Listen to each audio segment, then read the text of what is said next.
Because आपके तो season में गैंग ऐसे बन रहे थे भाई, मुझे ऐसा लग रहा था ये है मिस पॉपुलर गैंग और ये है बुली गैंग और ये है जो विक्टिम गैंग है पूरी। एक्चुअली सो आई न्यू वही मैडी को आई न्यू बिकॉज वो दिल्ली से है, उससे मैं बहुत बार पहले मिला हुआ हूँ। सो उसने मुझे देखा, सो हमें एक वो आया, वो वाह भाई तू यहाँ पे वहाँ पे, और हमें मिलाया कहा बस स्टैंड पे खड़े हुए हैं वहाँ पे। Bus stand? हाँ।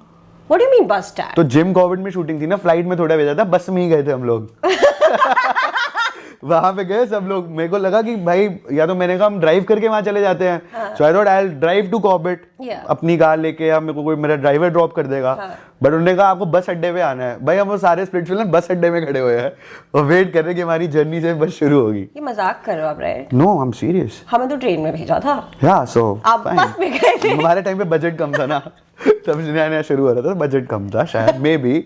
सबके सबसे बढ़िया सीजन क्या था वो आपका? सबसे ज्यादा पैसे उनको भाई वो बढ़िया होगा ना, जब उन्होंने मुझे बुला लिया तो फिर वो चीज बढ़िया ही होगी। एंड आई थिंक पता है मेरे को हर बंदे ने यही बोला कि बहुत लोग मुझे वहां पे बाहर में मिले बाहर, उन्होंने मुझे सब एक ही चीज बोली कि एक्चुअली में you was so real that actually वो रियलिटी शो देखने का इंटरेस्ट ये हमारा इसलिए था because it was someone real and that was and you it man. was a very different personality we saw on TV. अगर हम उस सीजन की बात करें, obviously like there were beautiful people like Nibbi, Divya, Priyank and all the other people, Akash, sorry, and you.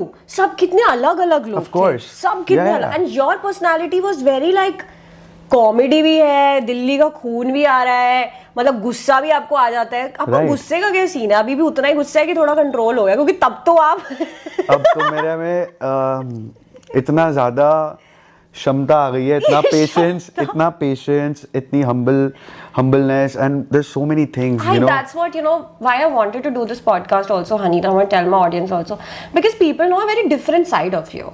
And you know, we have met and partied outside. Like जब मैं party करती थी, मैं हनीत को देखती थी, मतलब तब तो ये काफी like वाइल्ड होते थे, और अब धीरे धीरे मैंने इनको अब देखा है तो ये बिल्कुल ही आउट हो गए हैं हर जगह से, मतलब कट गए हैं। तो ये सब क्यों आ रहा है? ये प्यार व्यार में आ रहा है? एक्चुअली एक ना सेइंग होती है that to be old and wise one has to be young and crazy first. Wow, okay, love it. So I'll be very honest, that doesn't mean I'm not young or crazy anymore, but now like it's like I'm like old and wise, because देखो यार वो एक phase था, तब एक अलग perspective से I was seeing the world, not caring, and actually I'll tell you about fame, you know, I got that fame, I was also like a finalist in the show. Imagine, मैं सोच रहा था मैं एक episode दूंगा, मैं and तक रहा। सो मैं बाहर आया, बहुत पॉपुलैरिटी, जहाँ जा रहा हूँ, फोटोज, इवेंट्स, सारी चीज हो रही थी, I was just taking it. But at the end मुझे पता था कि लाइफ में ना जो एकदम ही आपको जो चाहिए, that internal happiness, that peace, that really comes from, you know, being grounded in life. I slowly learned that.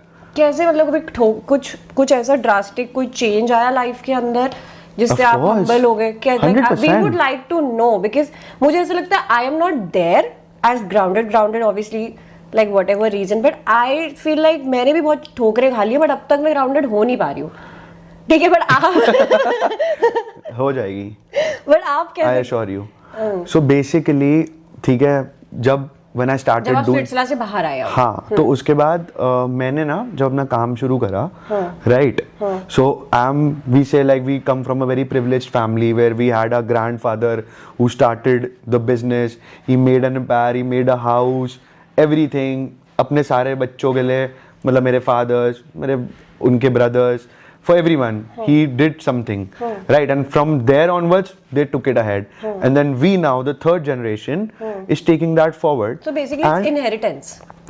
Inheritance, देखो वही वाली बात है कि अब मेरे पेरेंट्स की अपब्रिंगिंग उन्होंने मेरी ऐसे करी है कि उन्होंने मेरे को सब दिया है जो मुझे चाहिए था, वेरी चिल्ड आउट, उन्होंने मेरे को लाइफ में जो चीजें चाहिए सब मिली, बट एक्चुअली में भी ना वो आसानी से, जब मेरे को पता चला ये मुझे आसानी से मिल रही है, इसके लिए कोई तकलीफ नहीं हो रही, इसके लिए कोई मेहनत नहीं करनी पड़ रही, देन क्या फायदा?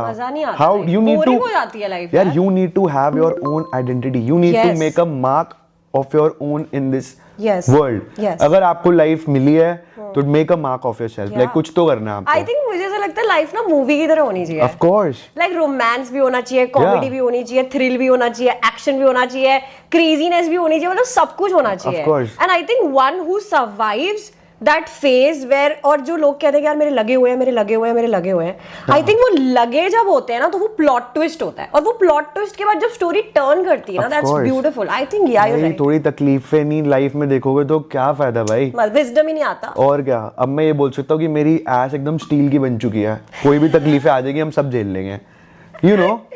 हाँ तो फिर क्या हुआ? ऐसे ही है। इनहेरिटेंस था मतलब Though, yeah, so I always wanted to carve my own territory, right? Yeah. So in fact, even we are into the manufacturing business. From the past 22 years, we make plastic components, sheet metal products, but also